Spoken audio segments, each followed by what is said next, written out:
आप सभी का स्वागत है हिंदी साहित्य के इस अध्ययन की आगे की श्रृंखला में। तो सबसे जरूरी बात, अभी तक आप लोगों ने भारतेंदु के नाटक और भारतेंदु काल के प्रमुख नाटककार पढ़ लिए होंगे एक दो क्लासों में। आज आप यूजीसी में रहने वाली दो प्रमुख रचनाएं जो उसके एग्जाम का हिस्सा भी हैं और एग्जाम में उनसे प्रश्न भी आते हैं, उन दोनों का अध्ययन करेंगे। सबसे पहला है, एक तो आपका प्रिय प्रवास, ये भी आपके लिए महत्वपूर्ण है। दूसरा एक रचना है जो कि आपके सिलेबस में लिख पहले से है, भारत भारती।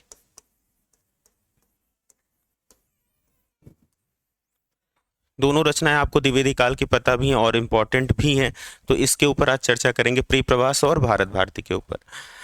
अब देखिए, ये दोनों रचनाएं सिलेबस में, इनसे प्रश्न आते हैं, किस तरह के प्रश्न बन सकते हैं, उन पे थोड़ी सी चर्चा करने के बाद ये पूरा आप समझ लेंगे तो आपका एक दो क्वेश्चन जो इनसे आने वाले हैं वो होने लगेंगे। चलिए देखते हैं इसके पहले विषय में बिना देर किए। देखिए, सबसे पहला तो प्रिय प्रवास।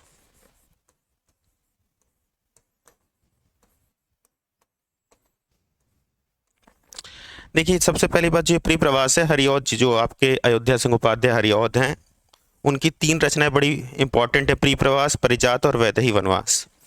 तो अयोध्या सिंह उपाध्याय हरिऔध,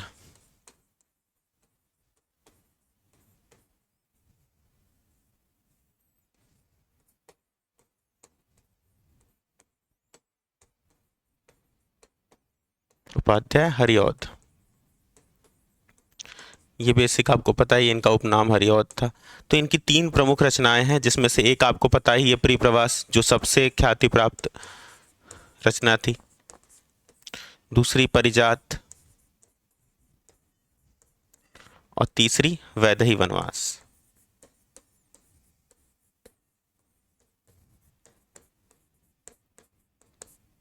नाम इनके बस आप जानते रहिए, बाकी विशेष रूप से आपको इसमें तैयार नहीं करना।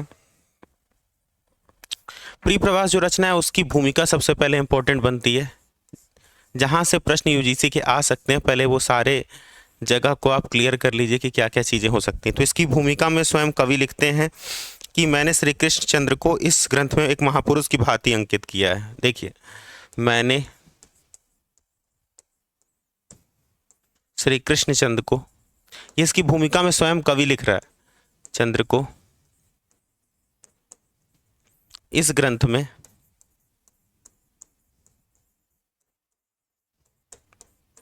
महापुरुष की भांति अंकित किया है।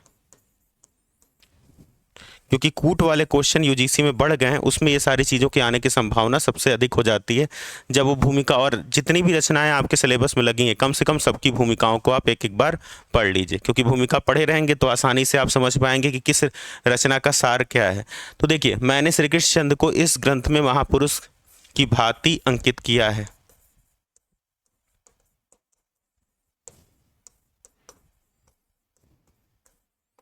किया है, न कि, देखो महापुरुष मानते हैं, न कि ब्रह्म करके, मतलब महापुरुष की भांति अंकित किया है, न न ब्रह्म करके।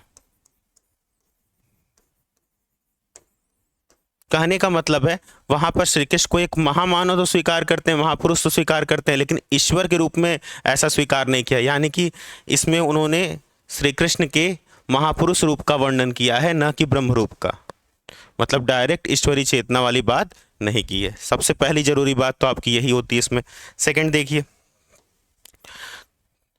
अब कुल मिलाकर के ये जो प्रबंध है उसमें हर चीज बहुत अच्छी है। प्रिय प्रवास की भूमिका में ही एक दूसरी बात बोलते हैं, इसकी भूमिका में एक और इम्पोर्टेंट बात जो बोलते हैं वो भी जानते रहिए। पहले में आपको पता चल गया कि महापुरुष की भांति श्री कृष्ण को अंकित करने का प्रयास किया है, न कि ब्रह्म के आधार पर। सेकंड जरूरी बात, उन्होंने कहा अब मुझे केवल इतना कहना है कि समय का प्रवाह खड़ी बोली के अनुकूल है। कवि स्वयं कह रहा है, अब मुझे केवल इतना कहना है कि,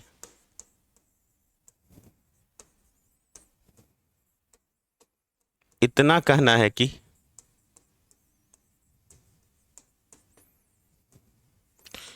समय का प्रवाह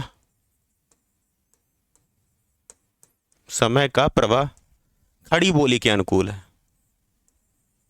समय का प्रवाह खड़ी बोली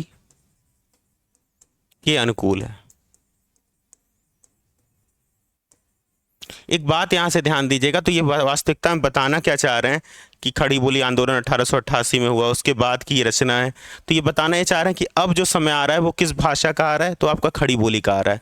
और इन्होंने ये सोच करके लिखा, और आपको पता ही ये खड़ी बोली का प्रथम महाकाव्य बन जाता है। प्रियप्रवास खड़ी बोली का प्रथम महाकाव्य बन जाता है।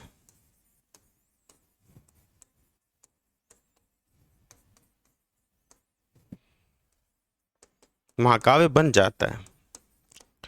यहाँ तक स्पष्ट हो गया होगा। कहीं कोई दिक्कत हो तो फिर आप कमेंट में लिख करके पूछ सकते हैं, उसका यथासंभव उत्तर देने का प्रयास किया जाएगा। तो ये चीज़ सबसे ज़रूरी थी कि इन्होंने खड़ी बोली को पहचाना और वास्तव में ये चीज़ें की। अब एक और चीज़ है, प्रियप्रवास जो पूरा महाकाव्य है, चलिए देखते हैं। प्रियप्रवास जो पूरा महाकाव्य है, एग्ज़ाम की दृष्टि से जो चीज़ें मोस्ट इंपॉर्टेंट है मैं उतनी चीज़ें बताने का प्रयास कर रहा हूँ, क्योंकि समय आपके पास एग्ज़ाम के आने के पास रिवीजन का कम बचता है, तो कम से कम उतना ही देख करके आप समझ पाइए। 17 सर्गों में विभाजित है। कितने? 17 सर्गों में। ठीक, 17 सर्गों में विभाजित है। अब इसमें होता क्या है, इसकी कथा का आधार भागवत पुराण है। दूसरी बात, 17 सर्गों में विभाजित है, कथा का आधार क्या है? भागवत पुराण। इसकी कथा का जो आधार है वो है भागवत पुराण।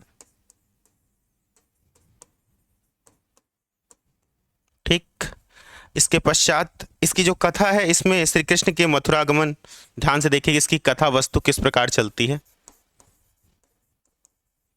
बस इसको समझ लेंगे तो अपने आप लोग अगर यूपी बोर्ड का सिलेबस अगर जानते होंगे तो क्लास 12th में आपका लगा हुआ भी है, इसी का एक प्रियप्रवास का एक छोटा सा अंश है, पवनदूतिका। पढ़ने में काफ़ी अच्छा होता है, उम्मीद करते हैं बहुत से विद्यार्थियों ने यहाँ पढ़ा भी होगा। तो वास्तव में प्रियप्रवास है तो बहुत अच्छी रचना। इसके कथा का प्रवाह देखिए, कथा वस्तु चलती है। सबसे पहले श्री कृष्ण के मथुरागमन, ध्यान से देखिएगा, कृष्ण के मथुरागमन। अब श्री कृष्ण मथुरा जाएंगे तो इसके बाद की स्थिति ये होगी, विरह स्थिति। कहाँ की? ब्रजवासियों की विरह स्थिति, ब्रजवासियों की, जिसमें राधा होता सब इंक्लूड है, कोई दिक्कत नहीं है। इसके पश्चात आगे क्या होगा? विशेष देखिए, विरह स्थिति ब्रजवासियों की, विशेषता किसकी? राधा की, जो पवनदूतिका इसीलिए लिखी भी गई थी। जो खंड है पवनदूतिका, वास्तव में राधा का ही संदेश ले जाने के लिए पवन से बात की जा रही थी, राधा। उसके बाद क्या होगा? उद्धव का आगमन होगा। ये सब कथाएं उम्मीद करते हैं आप पहले से जानते हैं, लेकिन इसका क्रम अगर लगाने को आ गया तो आपको पता होना चाहिए। उद्धव का आगमन, फिर एवं पुनर्गमन तक की कथा का वर्णन है। आगमन एवं पुनर्गमन तक की कथा का वर्णन है, तक की कथा। बस इसको शॉर्ट फॉर्म में आप समझते रहेंगे तो आसानी से कर लेंगे। सबसे पहले आपने भूमिका को देखा कि श्री कृष्ण ब्रह्म स्वरूप न होकर के एक महापुरुष या महामानव की भांति हैं। दूसरा, इन्होंने खुद बताया कि इस समय खड़ी बोली का, इसलिए मैं खड़ी बोली में लिख रहा हूँ। इस आधार पर आपको पता ही है कि वो पहला महाकाव्य बन जाता है खड़ी बोली का। तीसरी बात, प्रियप्रवास में टोटल 17 सर्ग हैं। भागवत पुराण इसकी कथा का आधार है, और ये एक घटनाएं इसकी कथा वस्तु को गतिशीलता प्रदान करती हैं। ये आगे बढ़ता चला जाता है। अब प्रियप्रवास का मूल भाव रति नहीं प्रेम है। देखिए, ध्यान दीजिए, कुछ चीजें इसके बारे में और इंपॉर्टेंट हैं। अगर आ गया कथन कारण में, तो प्रियप्रवास का जो मूल भाव है, देखिए ध्यान से, प्रियप्रवास का जो मूल भाव है,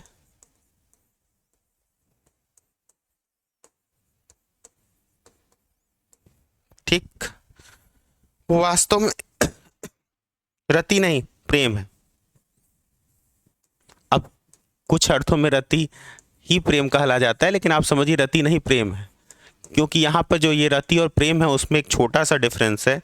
यहाँ पर रति जो तत्व है वास्तव में जो बढ़ा रहा है, रति वासना का प्रतीक है, उसका क्षेत्र क्या है? सीमित है, जबकि प्रेम भावना का प्रतीक है। ध्यान दीजिएगा, यहाँ रति जो है वास्तव में वासना का प्रतीक है, और वासना इसका क्षेत्र सीमित है। और प्रेम वासना की उपेक्षा करने का प्रतीक है, यानी कि भावना का प्रतीक है, और भावना का क्षेत्र असीमित है।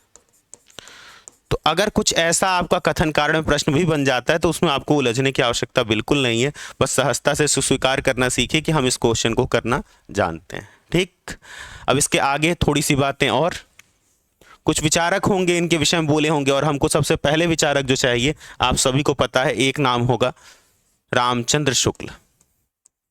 इनके बिना किसी की बात पूरी होती ही नहीं है, तो अब इनके विषय में भी थोड़ा सा जान लें कि इन्होंने कहा क्या है इसके विषय में। और रामचंद्र शुक्ल का हिंदी साहित्य का इतिहास आपने एक बार पढ़ी हो तो दोबारा पढ़िए, दो बार पढ़ी हो तो तिबारा पढ़िए, एग्जाम जब तक नहीं आ रहा है तब तक उसको पढ़िए, क्योंकि हर बार उससे आपको कोई नया विषय, नई जानकारी, नई चेतना, नया विचार अपने आप उत्पन्न होता है। सबसे अच्छी किताब है, तो उसका अध्ययन अवश्य करना चाहिए। चलिए आगे देखिए। तो रामचंद्र शुक्ल इसके विषय में बहुत सी चीजें कहते हैं, और ध्यान से देखिए, सबसे जरूरी चीज है, रामचंद्र शुक्ल इसे अच्छा प्रबंध नहीं मानते। सबसे पहली बात, प्रिय प्रवास को रामचंद्र शुक्ल अच्छा प्रबंध नहीं मानते। अभी कारण बताएंगे क्यों नहीं मानते, यूजीसी आपसे कारण पूछ सकती है, तो वो भी आपको जानना आवश्यक है। प्रिय प्रवास को रामचंद्र शुक्ल अच्छा प्रबंध नहीं मानते, अच्छा प्रबंध नहीं मानते।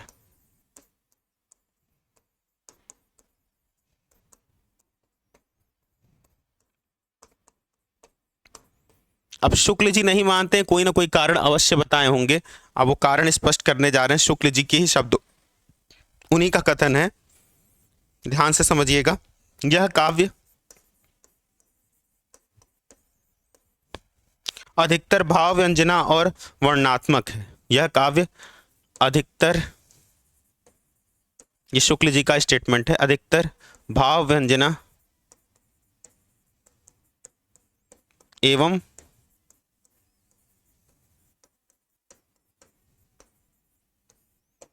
वर्णनात्मक है, ये उन्होंने कहा। आगे उन्होंने इसके विषय में ये बोला कि भाई ये भाववंजना और वर्णनात्मक है। कृष्ण के चले जाने पर ब्रज की दशा का वर्णन बहुत अच्छा है। देखो उन्होंने बहुत कुछ कहा। इसके बाद कथा वस्तु एक महाकाव्य क्या अच्छे प्रबंध के लिए अपर्याप्त है। कुल मिलाकर के पहली बात देखिए, लग तो रहा है तारीफ कर रहे हैं, लेकिन वास्तव में तारीफ नहीं करेंगे, पूरा स्टेटमेंट आप जानते रहिए। कृष्ण के चले जाने के बाद, कृष्ण के चले जाने का मतलब मथुरा जाने के बाद, कृष्ण के चले जाने के बाद या पश्चात ब्रज की दशा का वर्णन बहुत अच्छा है। बात, ब्रज की दशा का वर्णन बहुत अच्छा है, ब्रज की दशा का वर्णन बहुत अच्छा है, मतलब तारीफ भी किए हैं किस बात की, कि श्री कृष्ण जब चले जाते हैं तो वियोग की दशा जो ब्रज की है वो वर्णन इनको बड़ा अच्छा लगा। और शुक्ल जी जिसकी तारीफ करते हैं तो करते ही हैं, बुराई करना होता है उसके साथ ही जोड़ करके कर लेते हैं। चलिए ये कह देते हैं बहुत अच्छा है। विरह वेदना, अब यहीं पर थोड़ा सा ये चेंज करेंगे, विरह वेदना क्षुब्ध वचनावली,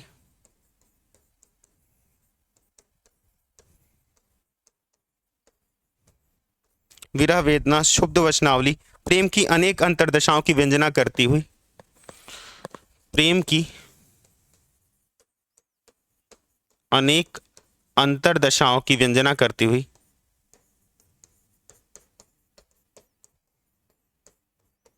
की व्यंजना करती हुई,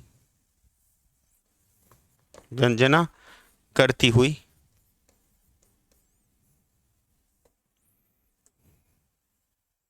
व्यंजना करती हुई बहुत दूर तक चली जाती है। इनके कहने का तात्पर्य यह है कि भाई ये उसमें इतना डूब गए कि बाकी चीजों का ध्यान नहीं दे रहे, बहुत आगे तक चले गए, बहुत दूर तक चली जाती है, बहुत दूर तक चली जाती है। अब ये इतनी दूर तक चली गई कि इनको समय नहीं रहा होगा बाकी चीजों करने का, जैसा कि इसके नाम से प्रकट है। अब देखिए बहुत दूर तक चली जाती है, आगे शुक्ल कहते हैं कि जैसा कि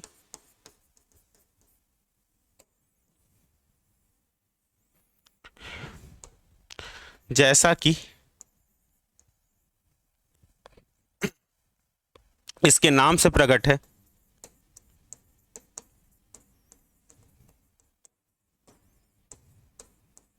जैसा कि इसके नाम से प्रकट है। इसकी कथा वस्तु एक महाकाव्य, इसकी कथा वस्तु यहीं पर देखिए शुक्ल जी का ही करारा एक आलोचना है। इसकी कथा वस्तु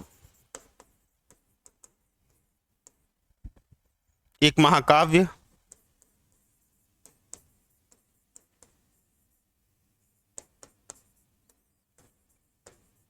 इसकी कथा वस्तु एक महाकाव्य क्या अच्छे प्रबंध के लिए अपर्याप्त है, क्या एक अच्छे प्रबंध के लिए अपर्याप्त है। इतना बोलने के बाद उन्होंने प्रश्न चिन्ह उठा दिया था, अच्छे प्रबंध के लिए अपर्याप्त है, के लिए अपर्याप्त।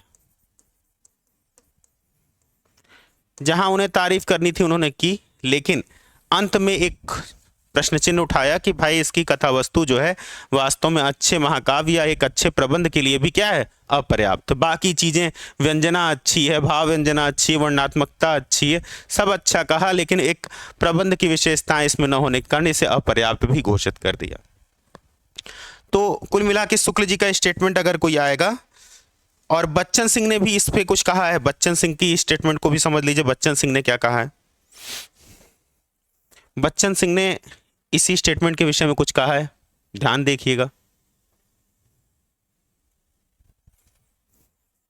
अब बच्चन सिंह के स्टेटमेंट पे ध्यान दीजिए, क्योंकि शुक्ल के बाद आजकल बच्चन सिंह यूजीसी और जीडीसी और टीजीटी पीएचडी में कथनों के मामले में बहुत आते हैं, तो इन लोग के कथन आपको पता होने चाहिए।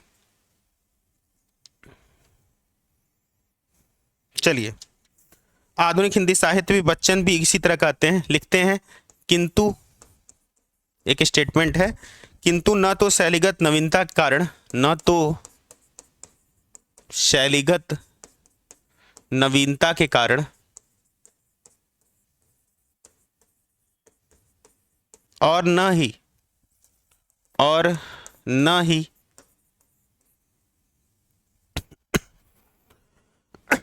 पुरानी परिपाटी का अनुसरण करने से ही यह संभव है, और न ही पुरानी परिपाटी का अनुसरण करने से ही संभव है, करने से यह संभव है। क्या नहीं संभव वो भी समझ लीजिए, संभव है। महाकाव्य के कुल मिला के ये बोलना चाह रहे हैं कि परिप्रवास में अगर शैलीगत नवीनता हो, चाहे पुरानी परिपाटी का अनुसरण ही क्यों ना कर रहा हो, लेकिन महाकाव्य के लिए जो चीजें आवश्यक हैं वो इसमें दिक्कत है। महाकाव्य के लिए जीवन की जो संपूर्णता, महाकाव्य के लिए जीवन की जो संपूर्णता उदात्तता अपेक्षित होती है,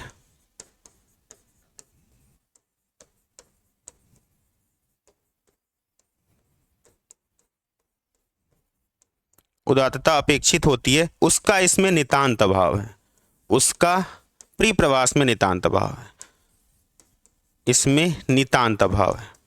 तो एक तरह से ये शुक्ल जी के ही स्टेटमेंट को समर्थन दे रहे हैं।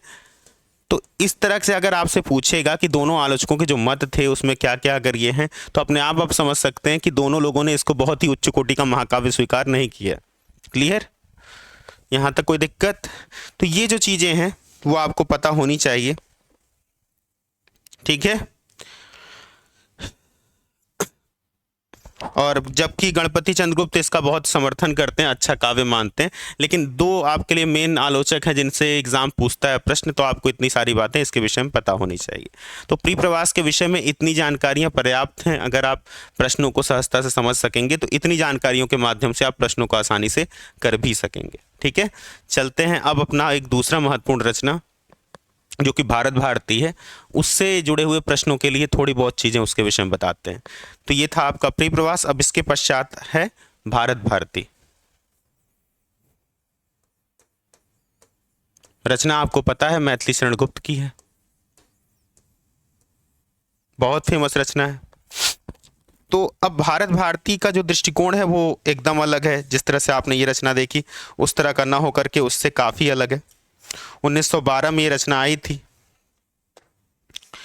देखिए इसके विषय में कई विशेषताएं, उसको समझते जाइए। सबसे पहले तो इसके एक बात समझिए, ये निबंध काव्य है, निबंधात्मक ढंग से लिखा गया काव्य। जिस तरह से आप उसको सामासिक रूप से बांधने का प्रयास करते हैं, वास्तव में ये काव्य भी उसी प्रकार से बांधने का प्रयास किया गया। दूसरी बात, इसको राष्ट्रीय जागृति और उद्बोधन का काव्य आप स्वीकार करते हैं। राष्ट्रीय जागृति और उद्बोधन का काव्य कहीं भी ऑप्शन में आए तो आपको बिना संकोच किए टिक लगा सकते हैं, और इसी को हम उद्बोधन कहते हैं, लोगों को जागृत करने का काव्य कहते हैं। तो ये सब इस काव्य की मूल विशेषताएं हैं। 1912 के आसपास ये रचना आई थी। तो ये तीन बातें तो वैसे भी आप जानते रहिए। सबसे पहला, ये एक निबंध काव्य है। दूसरा, राष्ट्रीय जागृति और उद्बोधन का काव्य है। इस पर यूजीसी बार बार पूछती है कि किसका प्रभाव पड़ा, कैसे, क्या हुआ। तो अपने समय में सबसे प्रसिद्ध रचनाओं में से था। तो इसकी दृष्टि जो है आदर्शवादी दृष्टिकोण को लेकर के चलती है। ये काव्य किस दृष्टिकोण को लेकर चलता है, तो आप कहेंगे सर आदर्शवादी दृष्टिकोण को लेकर के चलता है। तो पहले बेसिक जानते रहेंगे तो एग्जाम में आपको क्वेश्चन पढ़ने में, करने में बड़ी सहजता होगी। देखो एग्जाम दो तरह से होते हैं, एक होता है आपको कुछ नहीं आता तो आप तुक्का लगाते हैं, एक होता है आप उस ऑप्शन के बारे में सुने रहते हैं, तब अगर आप तुक्का भी लगाते हैं तो आपके प्रश्नों के सही होने की संभावना बहुत ज़्यादा बढ़ जाती है। दो ऑप्शन काटने के बाद अगर दो ऑप्शन में अगर आप तुक्का लगा रहे हैं तो वास्तव में आप 50-50% हो गया पास और फेल का अंतर, और चारों को देख के लगाओगे तो भाई 25% हो जाएगा। तो बेसिकली सबसे ज़रूरी चीज़ है कि चीज़ों के बारे में ज़्यादा से ज़्यादा समझना। आगे देखिए, इसके प्रभाव की बात करता है। उर्दू के शायर हाल ही के मुदस्सस शैली में लिखा गया है। ध्यान दीजिएगा, ये इंपॉर्टेंट है। उर्दू के एक शायर हैं, शायर जिनका नाम हाली है, उनकी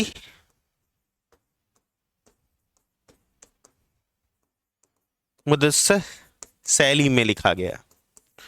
तो ये पूछता है तो आप बताने लायक रहेंगे, इसमें डाउट मत करिएगा, यूजीसी ने पूछा भी हुआ है। ठीक है, थोड़ा सा ये चेंज कर दे रहा हूं, मुसद्दस शैली होना चाहिए था, मुसद्दस शैली में लिखा गया। ठीक, अब इसमें है रियल में क्या, देखिए ये पूरी रचना राष्ट्रीयता, भारत भारती नाम से स्पष्ट है।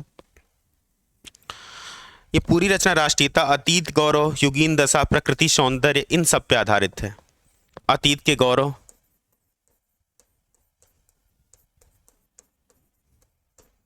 वर्तमान दशा, भारत की उस समय की वर्तमान दशा, और साथ ही साथ प्रकृति वर्णन या प्रकृति प्रेम पे आधारित है। असल में निबंध ऐसे बांटा गया है कि पहले कैसा था भारत, अब कैसा, और भविष्य में होना कैसे चाहिए।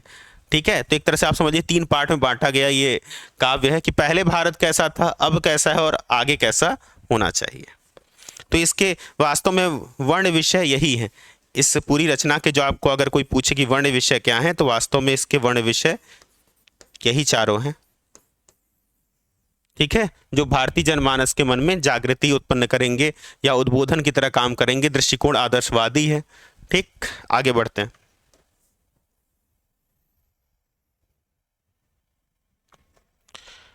अब इसके अतिरिक्त शुक्ल जी इसके विषय में, देखो शुक्ल जी इसके विषय में जरूर लिखते हैं कि वो रामचंद्र शुक्ल के स्टेटमेंट बहुत इंपॉर्टेंट रहते हैं किसी भी रचना के लिए, तो कम से कम उनको जानते रहिए। यहाँ स्टेटमेंट पढ़ लीजिए, फिर हिंदी साहित्य इतिहास को खोलिए, उसमें से स्टेटमेंट को मैच करिए, और उसके आगे अगर आपको कुछ इंपॉर्टेंट लगे तो जोड़ लीजिए। नोट्स बनाने का सबसे सिंपल तरीका, शिक्षक ने कुछ बताया, आप उससे संतुष्ट मत होइए, वो किताब खोलिए रामचंद्र शुक्ल की हिंदी साहित्य का इतिहास, तुरंत खोलिए, उसमें से देखिए, मैच करिए, कुछ स्पेशल और जोड़ने का मन करे जोड़ लीजिए। इससे आपकी नोट्स सबसे अच्छी बनती है, कहीं से नोट्स लाने की और पढ़ने की आवश्यकता नहीं पड़ती। तो शुक्ल जी लिखते हैं गुप्त जी की ओर, देखिए पूरा स्टेटमेंट मैं बता देता हूं। शुक्ल जी का स्टेटमेंट है, गुप्त जी की ओर पहले पहल हिंदी प्रेमियों का सबसे अधिक ध्यान खींचने वाली, पहले पहल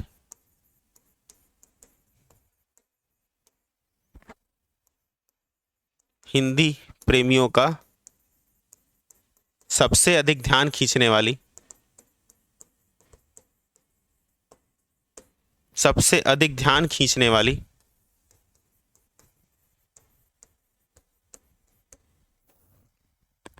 सबसे अधिक ध्यान खींचने वाली भारत भारती निकली, भारत भारती निकली।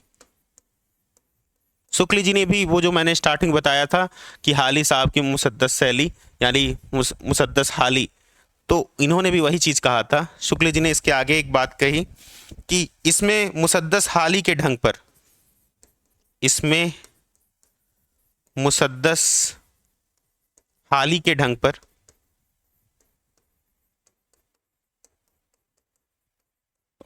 मुसद्दस हाली के ढंग पर भारतीयों की या हिंदुओं की भूत वर्तमान दशाओं की विषमता दिखाई गई है। ढंग पर भारतीयों की या हिंदुओं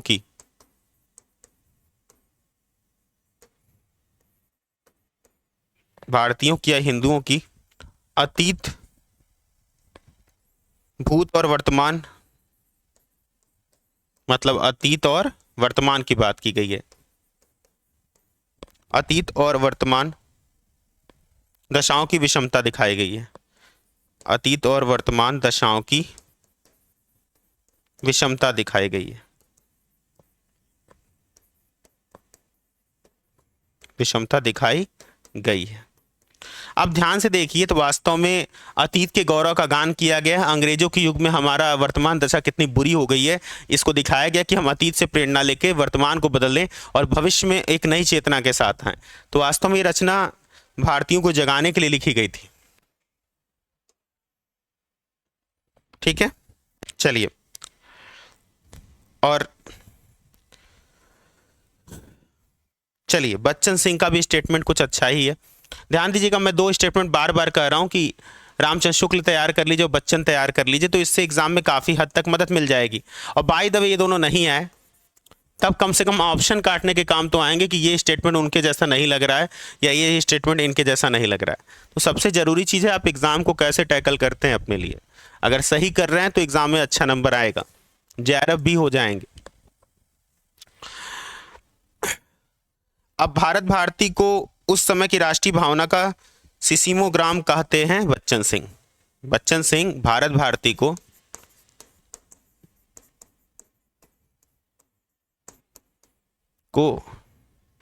भारतीय चेतना का क्या कहते हैं? भारतीय चेतना का सिसिमोग्राम कहते हैं। सिसिमोग्राम कहते हैं। तो ये याद कर लीजिएगा, अगर किसने कहा है ये भी पता चल जाए, या फिर ये वर्ड आ जाएगा तो अपने आप किसको जोड़ देंगे, किससे को रिलेट कर लेंगे? बच्चन सिंह से।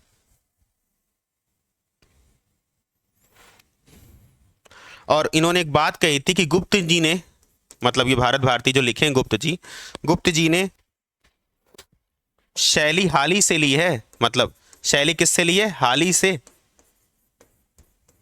और कथा वस्तु जिसे हम कह सकते हैं जमीन, जिसे बोलते हैं जमीन कैफी से ली है।